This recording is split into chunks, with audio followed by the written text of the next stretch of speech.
करतो की आम्हाला दादाने काय विश्वास ठेवून आम्हाला तिकीट दिलंय. सर्वप्रथम मी दादांचं आभार मानतो संजय नगरच्या सर्व नागरिकांच्या वतीनं की संजय गांधीला तिकीट दिलं. आम्हाला सुद्धा वाटत नव्हतं दादा तिकीट मिळाल, पण माझा आमचा दीपक माने हे बीजेपीला वैतागून काँग्रेस पक्षात प्रवेश केल्याबद्दल सर्वप्रथम संजय नगरच्या वतीने त्यांचं मी हार्दिक हार्दिक स्वागत करतो. तसेच देवाभाऊ माझ्या संघ तिकीट मागत होते, पण मोठं मन करून देवाभाऊंनी सुद्धा मला सहकार्य करण्याची इच्छा व्यक्त केली व माझ्या संघ ते कायम माझ्या भावासारखे पाठीचे आहेत. त्यांचं मी त्यांना स्वागत करून आभार मानतो.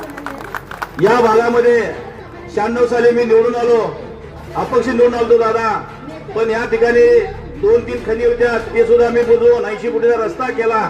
गुंटेवाडी भागामध्ये मुर्मीकरण करून ह्या गुडघ्यावर चिखलामध्ये माणसं सगळे येत होती.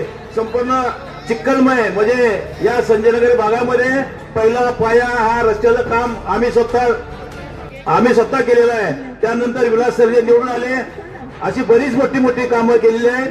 तुम्ही आमचा रिसॉल्ट ठेवलाय की जनता मायबाप जनता सुद्धा तुम्हाला काँग्रेस पक्षाला निवडून द्यावा व चारही उमेदवारांना निवडून द्यावा अशी विनंती करून सर्वांना हात जोडून विनंती करतो आणि छोटंसं भाषण संपवतो.